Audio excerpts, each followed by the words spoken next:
consultorio Novamé por su invitación. Reciban un saludo fraternal, solidario, afectuoso, alegre y sincero. Eso soy yo, soy caribeño. Bienvenido a Barranquilla. ¡Bravo! Y bienvenido a la doctora Carla. Cuando llegan sus pacientes allá no hay discusión.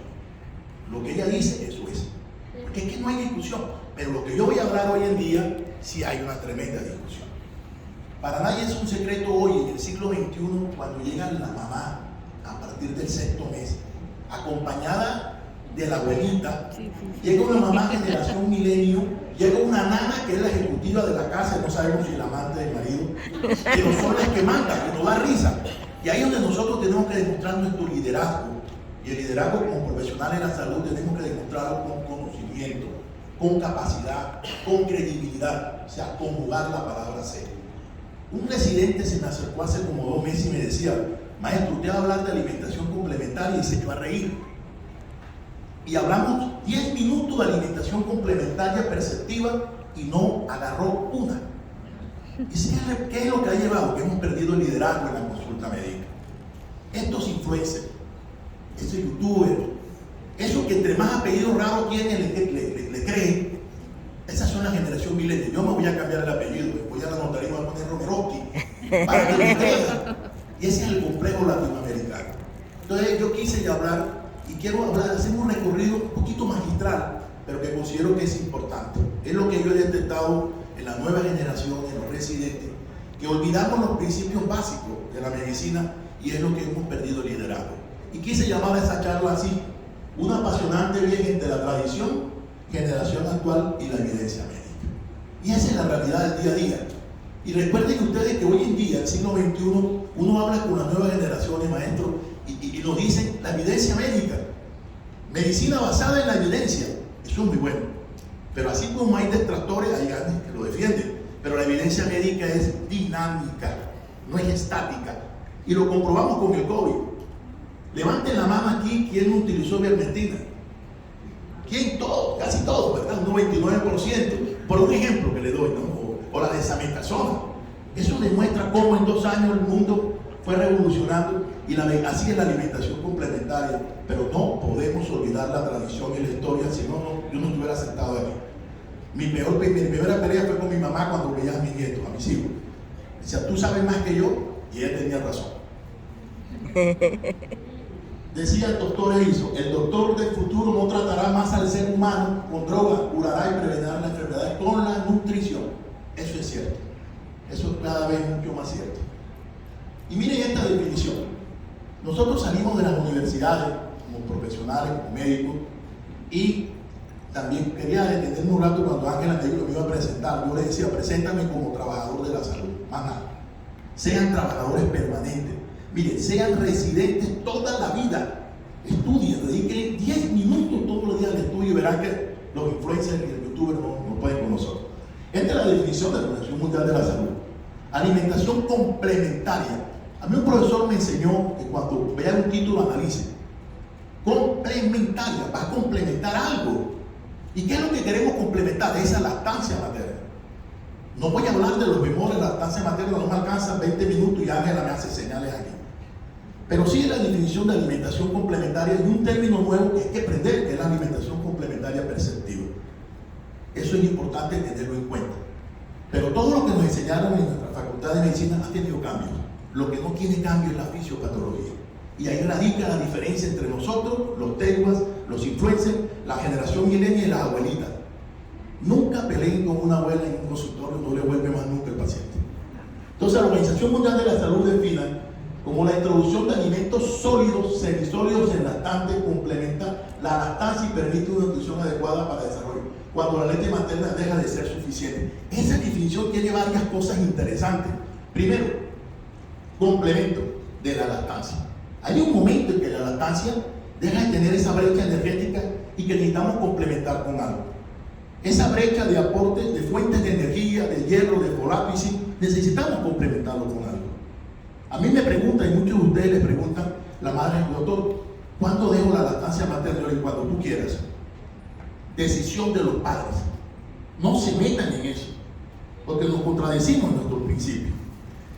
Hoy en día un profesor de la escuela de Chicago decía que la alimentación complementaria dejó de ser una definición para ser una terapéutica. Es el primer paso nutricional de la prevención. Si usted hace una alimentación complementaria perceptiva con las reglas de Escudero, va a prevenir obesidad, va a prevenir hipertensión, comorbilidades, etcétera, etcétera. Entonces es una terapéutica. Miren ustedes, nos enseñaron muchas cosas. Yo hace unos años pregonaba y decía, mire, no me alimenta un niño hasta que el niño no sostenga la cabeza. No alimenta al niño hasta que se siente. No alimenta al niño hasta que llegue el reflejo de extrusión. Y eso ocurre a partir del sexto mes. Eso no hay evidencia. Hay niños que al cuarto mes lo hacen, que al quinto mes lo hacen. Hay unos que al sexto mes no lo hacen y lo hacen al séptimo mes.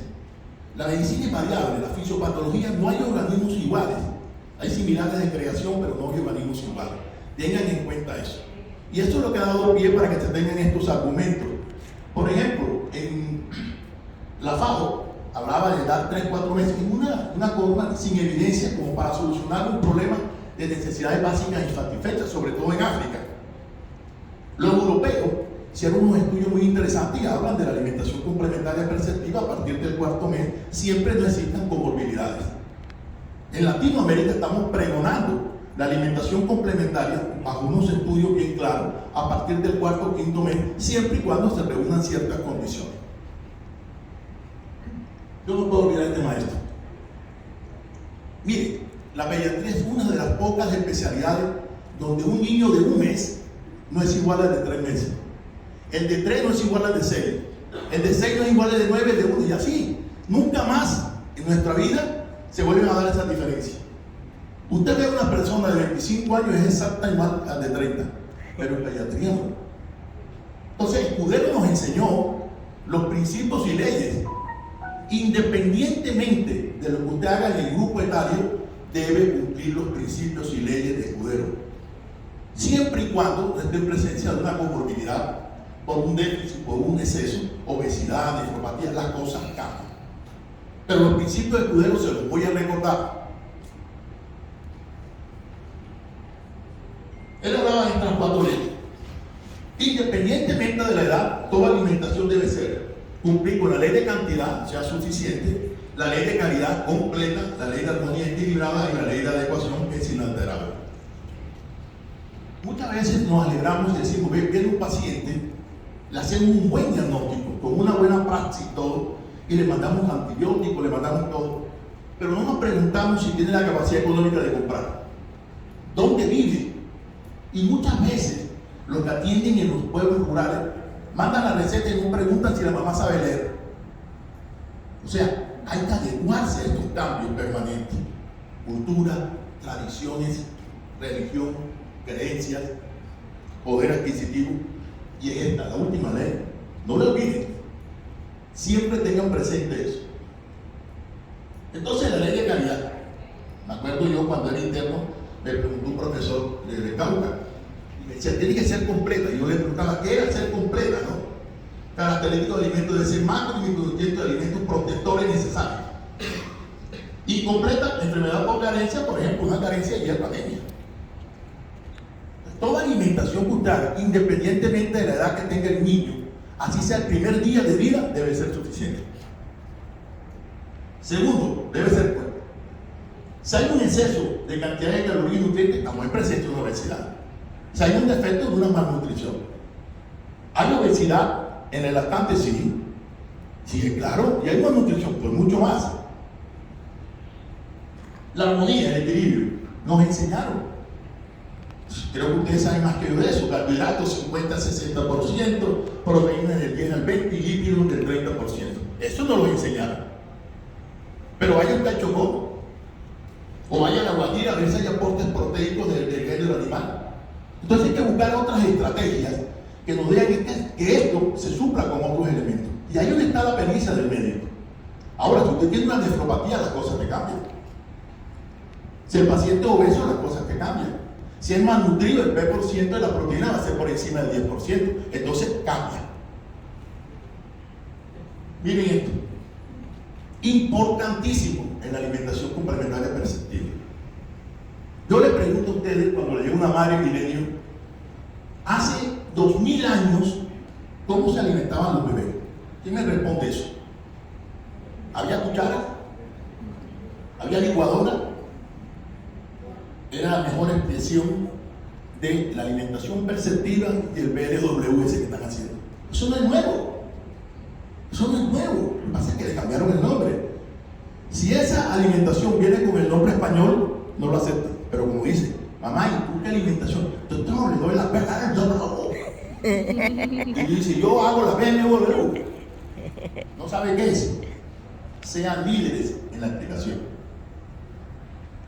Bueno. Entonces, voy a recordarles esto. Completa ley de calidad, suficiente ley de cantidad, adecuada ley de educación, equilibrado, armónica, ley de armonía. Toda alimentación complementaria debe reunir estas características, a cualquier edad de la vida. Entonces, nos enseñaron esto. Doctor, vengo aquí porque el niño tiene 6 meses. Y me dijo mi mamá, que también es un milenio, porque hoy en día hay mamá de 30 años con hija de 17. No olviden eso, tanto la mamá. Y la abuela no es milenio, sino submilenio. Tiene 48 años. O sea, están ahí mismo, están ahí mismo. Entonces te dicen, doctor, me dijeron que tiene que ser a 6 meses. La historia. ¿Por qué no le puedo decir a la abuelita? Pero ¿por qué no alimenta a los 5 meses? Entonces usted tiene que saber que algunos principios son importantes y bajo 3 escenarios.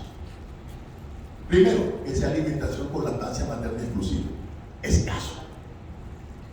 Escaso, cada vez más escaso. Segundo, que sea una alimentación sin lactancia materna con una fórmula sucedánea. Y tercer escenario, mixta. Son 3 decisiones que van a ver ustedes al final de esto, totalmente diferentes para tomar una decisión completa, equilibrada, suficiente y adecuada. Otra cosa importante, hoy en el siglo XXI, ¿quiénes alimentan a los niños? Uno, o la mamá ejecutiva cuando llega en la noche. Muchas veces, más del 20% del papá que no tiene trabajo y la mamá es la que trabaja. Tercero, la nana. Cuarto, la abuela. Y 5, todos se reúnen a discutir. Son consideraciones importantes. Entonces, cuando vamos a definir la alimentación, no hablemos del padre, sino de los padres o el cuidador o quien haga las veces de eso. Tengo pacientes de 15 años, niños que se encargan de la alimentación de su hermano. Ojo con eso. Entonces, ¿qué pasa a partir del 6º mes? Fisiología. A partir del 6º mes se pierde la brecha energética de la lactancia materna. Hay un déficit en la energía. Durante los primeros 6 meses en lactancia exclusiva, la energía del 100% es producida por la lactancia materna. Entonces necesitamos complementar. A partir del 6º mes ya baja a 2/3 partes. Entonces alguien nos tiene que dar esa energía. Y esa energía viene dada en el alimento. Entonces, ¿cuál va a ser el mejor alimento? El que nos da una fuente de energía completa, equilibrada, suficiente y adecuada, y que sea rico en macros y micronutrientes. No olviden ese concepto, macro y micronutrientes. Entonces, aumenta la madurez, que es lo que nos enseñaron. Madurez neurológica, gastrointestinal, renal, dental, etc. Y falta uno que es el poder adquisitivo. Entonces, fíjense ustedes cómo hasta el 6º mes, a partir del 6º mes hay una brecha muy importante que se da hasta los 24 meses. Ese concepto de 24 meses vamos a tenerlo en cuenta. La alimentación complementaria va desde el momento que se inicia hasta los 24 meses. Es cuando se completa la maduración, los primeros 1000 días de vida del niño. Y así de esta manera también hay un déficit de macros y de micronutrientes. Entonces, ¿qué pasa con la maduración neurológica? Eso nos lo enseñaron los libros y se nos olvida. A partir del 4º mes se pierde el reflejo de expulsión o propulsión de la lengua. No es cierto siempre. No es siempre cierto. Hay niños que al 5º o 6º mes no lo tienen. Como hay niños que llegando al 4º mes sí ya pierden el reflejo de expulsión. Estoy hablando de niños sanos. Niños con comorbilidad es otro mundo. Es otro mundo para interpretar. Segundo, Mejora la coordinación de labios y maxilar. Recuerden ustedes que los 4 pasos de la succión de deglución, el primero es el único voluntario. El bucal es mixto y de ahí en más es totalmente involuntario. O sea, depende de la maduración neurológica del paciente. Tercero, a partir del sexto mes el niño se siente llevar sus manos a la boca. Discusión. Lo traigo así en discusión. Hay niños que al quinto mes lo hacen. Hay niños que al sexto mes todavía no se sientan. Y eso no es óbice para no alimentarlo. Después que usted descarte que no hay una patología neurológica. Se tira hacia adelante en busca de que lo alimenta. Sonríe ante la sensación. Eso es alimentación perceptiva. Identificar la saciedad del hambre. Y no olviden una cosa fundamental. El niño es orgulloso. Decía Sigmund Freud que el yo del niño era superior al yo del adulto. El niño tiene su autonomía y muchas veces rechaza. En la alimentación complementaria, y quiero que se este recuerdo, hay que pregonar. ¿Se acuerdan que Uribe decía trabajar, trabajar y trabajar? Yo le digo, persistan, persistan, persistan. Intenten, intenten, intenten. Doctor, le di el huevo, se me brotó, no más, ¿no? Intenten, intenten. Los americanos intentan y persistan por más de 10 veces. Empieza a ser claro, esto es importante. Estos dos últimos son la alimentación perceptiva. Ahora, maduración gastrointestinal, depende. Tienen un niño con sexto mes con un antecedente de asfixia perinatal que había estado en mucho y no se va a dar esto. Ojo, la alimentación complementaria no comienza al sexto mes, comienza desde el momento de la concepción. Madres que se han alimentado durante su embarazo con algunos problemas se cobran al final de la alimentación complementaria. A partir del cuarto mes, la producción de enzimas digestivas. Mucho cuidado, el uso indiscriminado neonatal desde el uso de antibióticos, destrucción de la microbioma intestinal, retraso en la maduración del microbioma, parto vaginal, parto cesáreo. No nos podemos detener en eso. Dice aquí, a partir del cuarto mes hay un aumento de la permeabilidad intestinal. Antes, aumento de la permeabilidad intestinal a moléculas grandes no utilizadas. Sí, hay mayor efecto de la leche, eso es cierto. Antes del cuarto mes, imagínense un niño con un síndrome de intestino irritable, con un sobrecrecimiento. Así es el niño antes del cuarto mes. Pero usted no lo va a agredir. Cosa que sucede en los lactantes mayores, que podemos agredirlo como alimento. La inmunotolerancia a partir de eso. Maduración renal, ojo con eso. La alimentación dada con sucedáneos de leche, o sea, la fórmula maternizada, son ricas en soluto. Entonces hay una alta carga de soluto en el riñón y el niño que come, al contrario de como nos habían enseñado, que está con alimentación con maternizada, orina mucho más que el otro. Hay aumento de la dureza y aumento de las pérdidas hídricas. Entonces ese niño necesita ya complementarse, no, suplementarse con un requerimiento hídrico mayor. No confundamos complemento con suplemento. Entonces dice, a partir del cuarto mes mejora la filtración glomerular y la capacidad de concentrar. Eso es cierto. Miren esto, alimentación perceptiva. Y aquí lo van a encontrar hoy en todos los estudios, alimentación complementaria perceptiva. Muchas veces tenemos al cuidador dándole la comida al niño en el método tradicional y mirando la novela. O la madre discutiendo o hablando por celular. No hay interacción entre el que le da el alimento, llámese quien se llama, y el niño. No hay tolerancia por parte del cuidador en soportar y no intentar. Entonces dice aquí, alimentar a los lactantes directamente, asistir a los niños mayores cuando comen por sí solos. Bueno, si los niños resaltan varios alimentos, experimentar con diversas combinaciones, sabores, texturas y métodos para animarlos a comer. Minimizar la administración. Recordar que los momentos de comer son un periodo de aprendizaje y de amor. El niño no sabe comer. Mira, hay un estudio muy lindo en los Países Bajos, donde demuestra que cuando usted usa la cuchara bombada, es mucho más difícil que utilizar la bombada aplanada. Y colocando en el paladar para aprovechar el reflejo palatino. Y es cierto. Un niño que usted le va a dar una cuchara por primero no sabe, porque no tiene madurado el reflejo de succión de evolución. Y desistimos inmediatamente de la alimentación sin conocer los principios fisiológicos. Miren esto, no distraerse, celular, sentado cómodo y de frente, claro. Usted no puede tener un niño sentado en una pared. Imposible que vaya, nadie de nosotros comemos así. Miren esto, todo es rechazo, experimentar con diferentes sabores. Miren, hace poco, a mí un presidente, bueno, no hace poco me preguntaba, doctor, ¿cuántos sabores tenemos? Y a mí se me olvidó uno. Sabor, amargo, ¿cuál más, doctor? ¿Cómo es? Dulce, ¿qué más? ¿Cuál? ¿Y cuál? ¿Y no se acuerdan del umami? Sí, por acá. ¿Dónde está? En el centro de la lengua. En los lados está el sabor amargo. El umami, todos los sucedáneos del tomate. Es un saborcito rico que no podemos identificar. Es como el primer beso de adolescente. Ese es el umami. No olviden eso. También hay un estudio interesante, profe, que decía que aquellos niños que están alimentados con fórmulas hidrolizadas van a tener mayor aceptación a los sabores amargos, porque es que la leche es amarga. Dicen eso, ¿verdad? La leche dulce sabe a poco. ¿Sabes? Depende de qué marca, si es Nutriben. La leche materna sabe. La leche materna Sabe rico. Entonces, miren, hay que identificar cuando el niño tiene hambre, cuando el niño tiene saciedad. Alimentación perceptiva. Eso nomás lo hace un cuidador comprometido.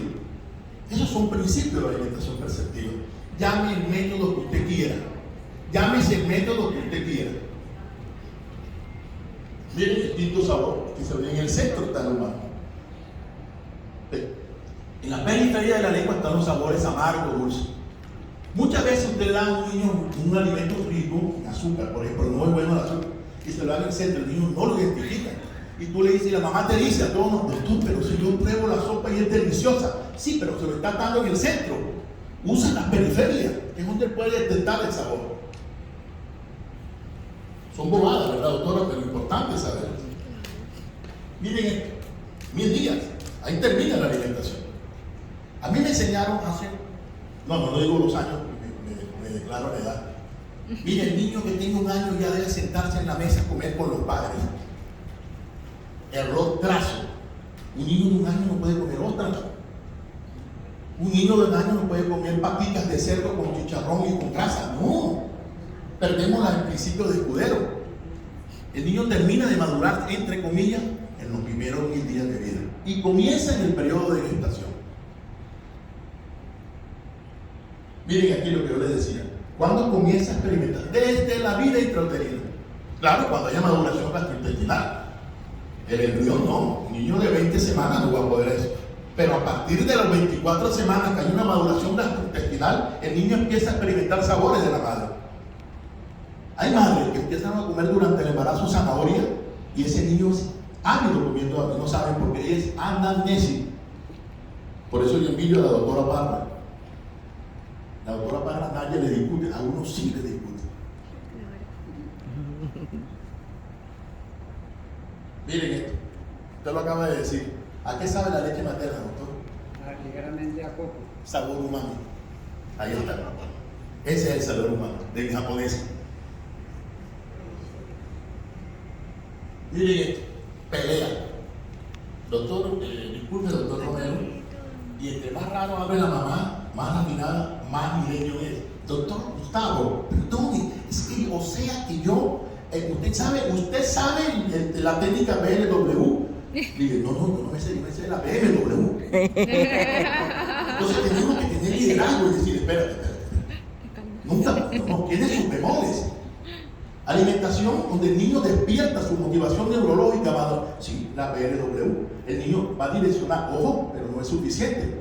Ni siquiera la GLIS, que es una modificación de la BLW. Y está demostrado que no mejora el aspecto de energía, ni la densidad calórica, ni nada. Lo ideal en este siglo es mixta. Y con esto mixta fomentamos una integración mayor entre el cuidador y el niño. No desechen esta nueva técnica, pero tengan mucho cuidado, lo vamos a ver ahora en las recomendaciones.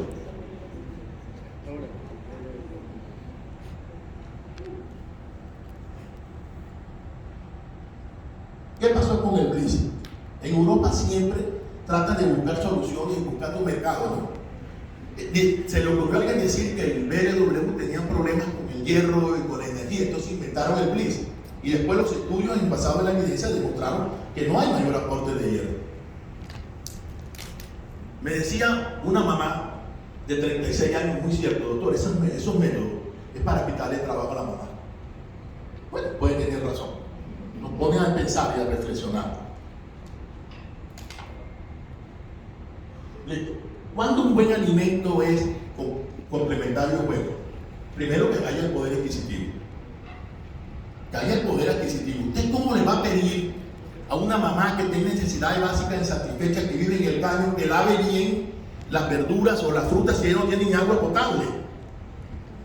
La ley de la acomodación de Escudero. Entonces, un buen alimento es que sea rico en energía, proteínas y micronutrientes, particularmente hierro, zinc, folatos, calcio, vitamina A y folato.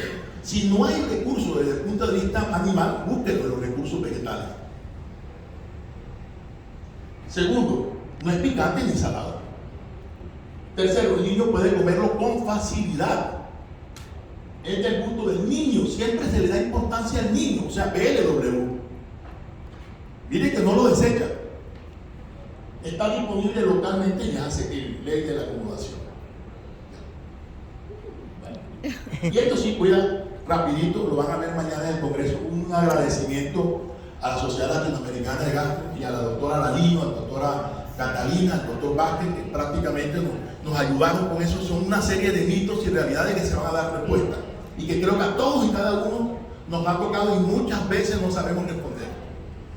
Se reunieron 21 expertos, Latinoamérica, España y Portugal. El 91% era médico y el 50% era gastropediatra. Y sacaron una declaración y el consenso soportados en estudios fisiopatológicos. Entonces, la primera declaración: en los lactantes sanos de la región iberoamérica se recomienda la lactancia materna en la región iberoamericana. Eso no lo puede hablar usted en Países Bajos. Lo primero es el acuerdo 100%. No hay discusión. No hay discusión. Si el acuerdo supera el 80%, ténganlo en cuenta totalmente.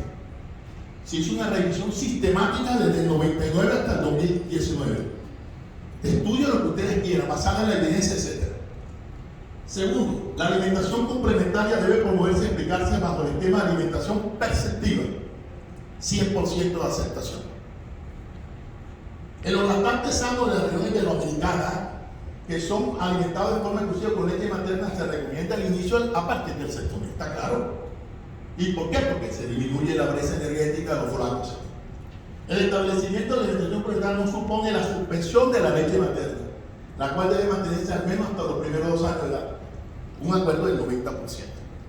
Declaración 5. El paso de los lactatos debe dar un indicador para empezar a reemplazar la alimentación complementaria. El peso, eso es cierto. No es que no tiene peso, no, pero tiene 6 meses, tiene 5 meses, el niño abre su boca, etc. Bueno, el inicio de la alimentación complementaria del preterno es importantísimo.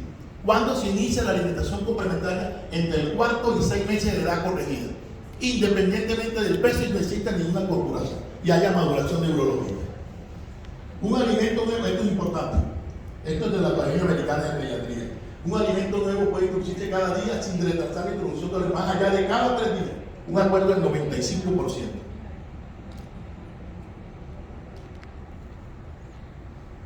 Esto, los enfoques de introducción de textura BLW o BLIS deben ser asesorados por un profesional de la nutrición o un médico pediatra capacitado. La padre debe tener pleno conocimiento de los riesgos, atragantamiento, etc. La exposición de los alimentos considerados potencialmente alergénicos no solo debe realizarse de forma oportuna, sino frecuente, al menos 2 veces a la semana, con la finalidad de inducir y mantener la tolerancia inmunológica. Un acuerdo del 85%. Si usted inicia la alimentación complementaria moderno, siglo XXI y consenso, al mes de haber iniciado debe probar todos los sabores y casi todos los alimentos. Olvídense eso del huevo, que la yema la clara no. Huevo entero y vemos la respuesta. Miren la alimentación en cuanto a lo vegano. Gravísimo. Déficit de folato, anemia, etc. Esto es importante, la miel de abeja. Riesgo de producir botulismo. Está demostrado en Europa. La miel antes del año. En los primeros 2 años de edad se aconseja la ingesta de jugo natural y bebidas con azúcar. Eso está claro. No tiene ninguna discusión, 100%. Miren esto: café, té, infusiones. Yo pregunto, ¿en qué lugar de Colombia de nutrición no ha tomado manzanilla o agua de panela? Todos. Todos. A mí me dieron. Mi mamá me me decir, yo te alimenté con manzanito, no te pasó nada, miren, estoy flaco. Miren, esto también es importante. El uso racional de sal en preparación de alimentos se considera aceptable solo para la preparación a partir de los 2 meses de edad, de acuerdo al 95%. Recuerden que los alimentos tienen sal y tienen yodo por sí solos. Entonces, mito rapidito, le pido 2 minutos y medio, doctor Gustavo. ¿La leche materna es suficiente para alimentar a los niños en los primeros semestres? Mito o realidad, realidad. Mire qué bonito esa respuesta. La leche materna hasta 2 años. Un mito, es un mito. Hasta cuando quiera la mamá. Razones para suspenderla no hay. Tercero, el inicio de la alimentación complementaria en los prematuros 6 meses de edad corregida. Es un mito. Le dijimos que era a partir del 4º mes de edad corregida. Iniciar la alimentación con fruta y luego verdura. Es un mito. Es un mito. Frutas ácidas no indicadas antes de los 12 meses. Es un mito. Porque se dice que las frutas ácidas favorecen la absorción de hierros y folatos. Se debe dar alimento nuevo cada 3 días. Es una realidad. Aquí lo está la Academia Americana. Dice cada 3, cada 5. Inclusive en Europa dice cada 10 días. Sin ningún problema. Se debe tomar sales para... No, los alimentos lo traen. ¿Se debe trazar la incorporación de alimentos? No, es un mito. ¿Miel de abeja? No, es un mito, no se debe dar. No son saludables las bebidas, mito. Son saludables, no señor, los veganos defienden eso. La leche de vaca antes del primer año de vida, un mito. Disminución, ¿qué pasa? Que la leche de vaca antes, no, la leche de vaca, hago hincapié, no estoy hablando de derivados de la leche. Usted puede darle yogur, pero tenga cuidado, de acuerdo a la porción, porque la carga energética está cumpliendo un P% por encima del 15%. Hay que tener cuidado con esto. Técnica BLB previene obesidad, es un mito totalmente. Entonces, no voy a, pues, en cuestión de la demora, el doctor Gustavo me está hablando, me pone, como no tengo pase, me va a decir. Pero quiero con esta charla lo siguiente: hay que prepararse a conciencia para recuperar nuestro liderazgo a través de lo más minucioso de la medicina, que es la fisiología. La fisiología te da a entender la patología. Conociendo estos dos, usted es un gran semiólogo. Si es un gran semiólogo, es un gran internista, o sea, los pediatras somos internistas. Y ante todo, sean unos buenos líderes. Gracias. Bueno, muchas gracias al doctor Romero, muchas gracias a la doctora Andrea Parra por toda esa información que nos dieron tan específica e importante. Los invitamos entonces saliendo.